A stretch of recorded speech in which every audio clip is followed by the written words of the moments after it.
श्री गुरुभ्यो नमः। नमः सर्वेभ्यः। वाक्यं द्विविधं वैदिकं लौकिकं च। वैदिकम् ईश्वरोक्तत्वात् सर्वमेव प्रमाणम् इति उक्तम्। तदा पूर्वपक्षः वदति, न वेदस्य अनादित्वात् कथम् ईश्वरोक्तम्? वेदः अनादिः इति उच्यते। अनादिः इत्युक्ते तस्य आदिः नास्ति।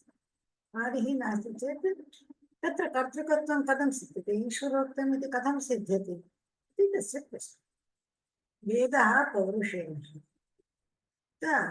वाक्यसमूहत्वात् भारतादिवत् इति अनुमानेन पौरुषेयप्रसिद्धिः तत्र प्राप्यते इति नैयायिकाः।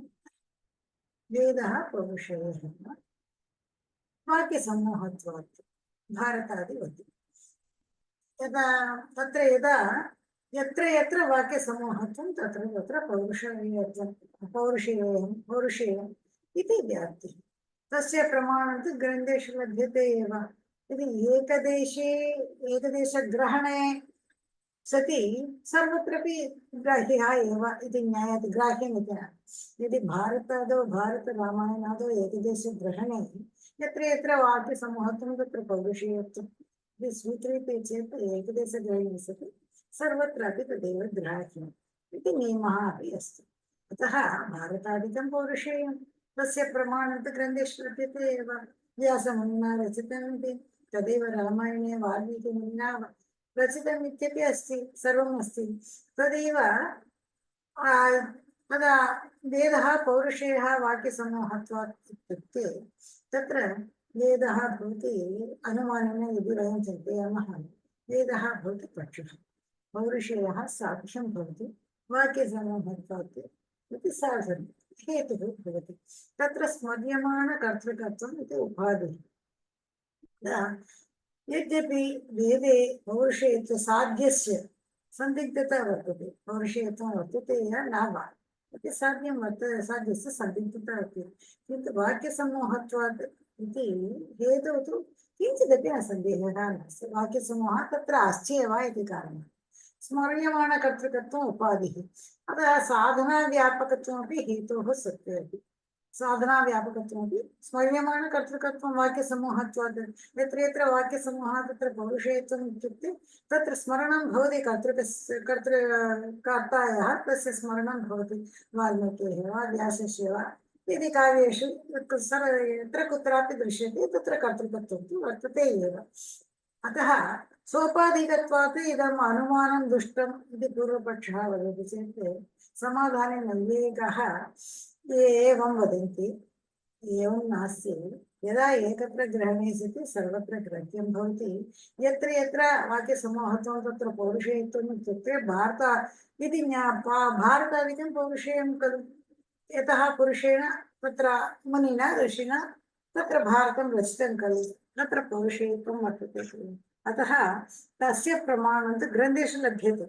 ग्रन्थे एव उक्तं भवति, तदेव शिष्यैरपि उक्तं भवति इति उच्यते चेत् नैयायिकैः किम् उच्यते, एवमेव वेदे अपि अस्ति, वेदे अपि लिखितमस्ति खलु, वेदे अपि उक्तमस्ति, तस्मात् तपस्तेपनात् त्रयो वेदा अजायन्त इति उक्तम् अस्ति। तदेव नास्ति, गौतमादिशिष्यपरम्परया वेदेपि परम्परया शिष्यपरम्परया गौतमादि शिष्यपरम्परया वेदे कर्तृस्मरणं तु विद्यते एव। वेदात् कर्तृस्मरणं सदा वर्तते एव। अतः तत्रापि कर्तृस्मरणमपि अस्ति, एवमेव तस्य उक्तमपि अस्ति, तस्मात् तपस्तेपनात् न त्रयो वेदा अजायन्त इति। अतः भारतेपि अत्रापि पौरुषेयत्वं सिद्ध्यते इति उच्यते। तत्र वेदस्य अनादिमत्वात् कथम् ईश्वरोक्तम् इति पूर्वपक्षस्य समाधानरूपेण नैयायिकैः दत्तसमाधानम् एवं वर्तते। वेदः पौरुषेयः वाक्यसमूहत्वात् इति। वाक्यं पदसमूहः भवति, पदं वर्णसमुदायः भवति।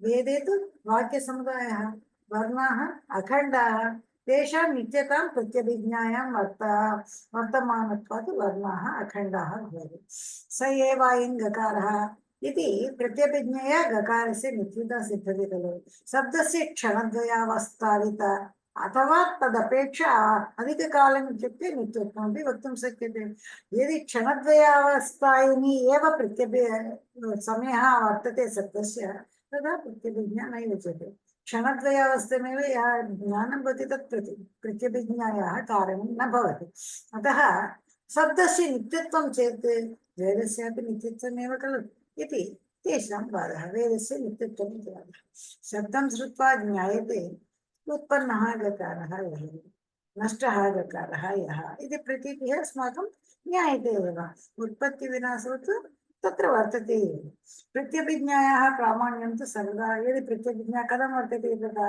नित्यत्वं नास्ति चेत् शब्दस्य नित्यत्वं नास्ति चेत् प्रत्यभिज्ञा कथं भवति इत्युक्ते तत्र प्रत्यभिज्ञायाः प्रामाण्यं तु सर्वदा स्वीकर्तुं न शक्यते किमर्थं न स्वीकर्तुं शक्यते इत्युक्ते यतः भिन्नविषयत्वं स्थानान्तरे स्वीकृतं प्रत्यभिज्ञायाः भिन्नविषयत्वं तत्र स्थानान्तरे स्वीकृतं यतः वयम् एक उदाहरणम् उच्यते चेत् दीपः प्रातः आरभ्य सायं पर्यन्तं रात्रिपर्यन्तं प्रज्वलत्येव तदा कश्चन दीपं दृष्ट्वा सेयं दीपज्वाला इति वदति वस्तुतः दीपज्वाला प्रतिक्षणं परिणामशीलः स एव न कदापि न भवति कदा उग्रः भवति कदा मन्दं भवति कदा नीलवर्णः भवति कदा रक्तवर्णः भवति एतत् किञ्चित् परिणामशीलः एव वर्तते आश्रयनाशं विना परिणामः वर्तते वा नास्ति आश्रयनाशं तु तत्र वर्तते एव कथं प्रत्यभिज्ञा भवति इति चेत् तदा प्रत्यभिज्ञा इति वक्तुं कथं भवति तदा कथं भवति प्रत्यभिज्ञा इत्युक्ते सजातीयत्वादेव अत्र प्रत्यभिज्ञा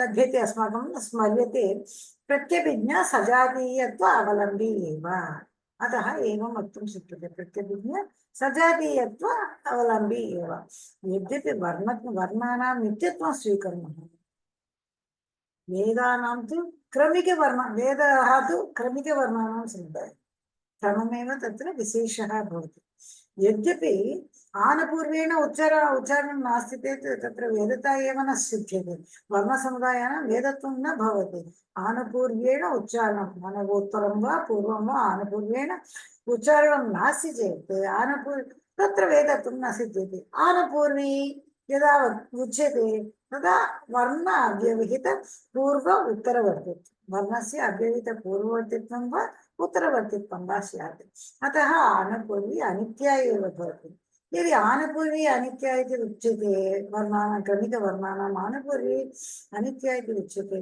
वेदस्य नित्यत्वं कथं स्थाप्यते वेदः अपि अनित्यः एव अतः वेदः अनित्यः चेत् अस्मदादिभिः अज्ञातविषयाः वेदे अनेकानि सन्ति अनेकविषयाः अनेकाः सन्ति अतः तेषां कारणम् तेषां वेदस्य कर्तृकत्वम् अल्पज्ञः कोऽपि न भवति अल्पज्ञकर्तृकत्वः कदापि न भवति यतः अस्माकम् अज्ञातविषयाः अस्मादादिभिः अज्ञातविषयाः अनेकः तत्र सन्ति अतः सर्वज्ञकर्तृकः एकः स एव सर्वज्ञकर्तृकः ईश्वरः एव अतः वेदः ईश्वरकर्तृकत्वं